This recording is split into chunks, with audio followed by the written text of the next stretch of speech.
Entonces, retomando un poco la restricción presupuestaria intertemporal, fíjense que forzamos, digamos, a la restricción a que cumpla con la condición de no Ponzi. Así que les había dicho antes que hace referencia un poco a la solvencia del Estado, ¿sí? Entendiendo por solvencia la capacidad de pago en el largo plazo de la deuda, ¿sí? De la deuda pública.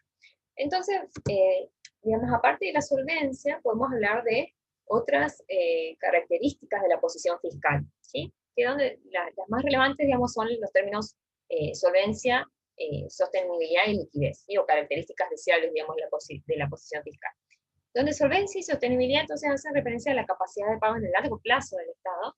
La solvencia, digamos, ya la vimos, que la reflejamos en la condición de no Ponzi, sí, que es entonces eliminar la posibilidad de que el Estado pueda incurrir permanentemente en déficit públicos y su financiación a partir de la emisión a partir del endeudamiento público, perdón, ¿sí? Entonces elimina esa posibilidad, o restringe, digamos, el actuar del Estado imponiendo que en términos de valor presente la deuda del Estado es nula, ¿sí? Es decir, el Estado hace frente a sus compromisos en términos de deuda, si en algún momento lo paga, no es posible refinanciar eternamente la deuda pública. Esa sería la condición de no Ponzi. Y entonces hace referencia a la solvencia. Y por otro lado, la sostenibilidad la vamos a ver ahora en un rato, sí que hace referencia a la estabilidad del ratio deuda-PBI en el largo plazo, ¿sí? Y bueno, y también nos habla un poco de la capacidad de pago en el largo plazo, dependiendo de cómo evolucione el PBI y otros determinantes que ahora vamos a ver en un rato, que hacen referencia a la dinámica de la deuda pública. Si el ratio deuda-PBI es relativamente constante o tiende a un estado estacionario, entonces vamos a decir que la posición fiscal del Estado es sostenible, ¿sí? Y por otro lado tenemos el concepto de liquidez, que no lo vamos a ver a fondo, pero al menos para que ustedes tengan una intuición de lo que es, hace referencia a la capacidad de financiar desequilibrios de corto plazo, ¿sí? Es decir, una cosa es hablar de la capacidad del Estado de financiar su déficit público en el largo plazo, y otra cuestión es hablar de la capacidad del Estado de financiar sus desequilibrios en cada momento del tiempo, ¿sí? Los desequilibrios de corto plazo. Bien, entonces, yendo un poco al término de sostenibilidad, entonces, o al análisis de la dinámica de la deuda pública, ¿sí? Vamos a definir a una posición fiscal sostenible como toda posición fiscal que cumple con que el ratio deuda pública PBI converge en un estado estacionario, ¿sí? Como le decía hace un rato, ¿sí? Y esto del estado estacionario, digamos, hace referencia a que la variación de los stocks de pasivos netos es nula, ¿sí? Es decir, si comparamos la deuda de un periodo contra la deuda de otro periodo, su variación es nula, no hay cambios en el stock de deuda, ¿sí? Así se define un estado estacionario, ¿sí? Cuando el cambio de la variable en cuestión, o la variable de interés, es nulo. Bueno, en otras palabras, no se toma más deuda, digamos, en este caso, ¿no? Entonces, si nosotros retomamos la restricción presupuestaria que habíamos visto al principio de la clase y la reexpresamos en términos del PBI para llegar a esta definición del ratio deuda-PBI, ¿sí? Vamos a llegar a esta ecuación que está aquí. Ahora en un rato les muestro un apunte para ver cómo llegamos a esta ecuación, ¿sí? Pero fíjense, bueno, que llegamos a esta expresión, que lo que tenemos aquí es la variación del stock de pasivos netos, entonces es igual al déficit primario, ¿sí? Donde DT entonces son los gastos del Estado, menos los impuestos, sobre 1 más, esta es la tasa de, 1 más, esta letra griega es la tasa de crecimiento del producto, ¿sí? R es la tasa de interés real pagada por el endeudamiento. Bueno, esta letra griega se define como IDT más 1 sobre IDT, ¿sí? Ahora lo vamos a ver en el apunte. Pero entonces, si a partir de esta restricción presupuestaria a la que se llega, reexpresando todo en función del PBI, se aplica la definición del estado estacionario, que es que beta t más 1 menos beta t es igual a 0, entonces llegamos a esta expresión que está aquí, ¿sí? Ustedes lo pueden, ahora les muestro igual en el apuntecito, pero fíjense qué es lo que nos dice esta ecuación. Vayamos primero a la ecuación y después al apunte para ver cómo se llega a la expresión del estado estacionario. Esto nos dice que el déficit primario, ¿sí? Es decir, gastos menos impuestos, en el estado estacionario, tiene que ser equivalente a menos la tasa de interés menos IT más 1 sobre IT, el ratio entre productos de diferentes momentos del tiempo, por la deuda neta, ¿sí? Bueno, ¿qué implica esto? ¿sí? Esto implica que, por ejemplo, si tenemos una deuda neta positiva, ¿sí? Es decir, si este término B es positivo, y si los pasivos menos los activos del Estado son positivos, entonces necesitamos, como tenemos un menos aquí, todo esto va a ser negativo, entonces necesitamos que D, que era el déficit primario, sea negativo también, es decir, necesitamos que exista un superávit primario en el estado estacionario para poder financiar esta deuda neta positiva, ¿sí? Pero acuérdense que este déficit es primario, es decir, considera solo gastos e ingresos sin tener en cuenta los intereses de la deuda, ¿sí? Pero esto también implica que si tenemos una deuda neta positiva y por lo tanto necesitamos que exista un superávit primario para poder financiar esa deuda, esto a su vez implica que puede haber un déficit global fiscal, ¿sí? Es decir, la sumatoria del déficit primario más los servicios de intereses de la deuda puede ser negativa. Podemos incurrir en un déficit, ¿sí? ¿Por qué? Porque en este caso, acá incluimos, analizamos la deuda en términos dinámicos, ¿sí? Si analizamos la posibilidad de que el producto crezca, y eso ocurre, entonces el crecimiento, en otros términos, va a pagar parte de la deuda, ¿sí? Es decir, si expresamos el déficit fiscal global como D más R por B, ¿sí? Es decir, suponemos que hay crecimiento, lo único que hago es aplicar propiedad distributiva aquí, ¿sí? Me queda menos RB más esta letra griega por B, ¿sí? Y despejo, paso todo menos RB para este lado, ¿sí? Llegaría a esta expresión, ¿sí?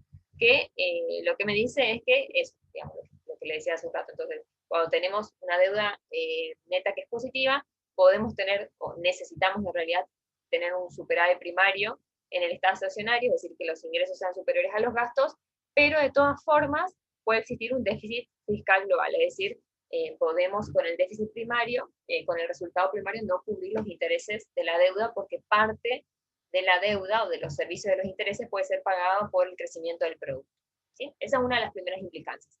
Como segunda implicancia, vemos que requerimos que el superávit primario sea mayor, ¿sí? Es decir, que esta D sea mayor, cuanto mayor es el nivel de deuda inicial, ¿sí? Cuanto mayor sea B, cuanto mayor sea la tasa de interés que se tiene que pagar por el endeudamiento y cuanto menor sea el crecimiento del producto, ¿sí? Eso también lo vemos de la ecuación directamente.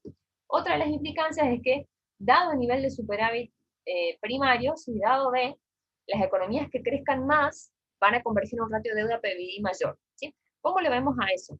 Digamos, si despejamos la B de esta ecuación, que la B sabemos que es el ratio de deuda sobre PBI, porque ahora le voy a mostrar en el apunte, digamos, pero toda esta restricción presupuestaria está planteada en términos de PBI, ¿sí? Fíjense que por eso las letras son minúsculas, ¿sí? P minúscula de T más 1 sería B mayúscula de T más 1 sobre PBI, ¿sí? Entonces esta B solita que está aquí es deuda sobre PBI. Entonces si despejamos la B y mandamos todo para el otro lado de la ecuación, tendríamos que B sería igual a menos D sobre R menos el producto, el cociente de los productos, ¿sí? Como está expresado aquí.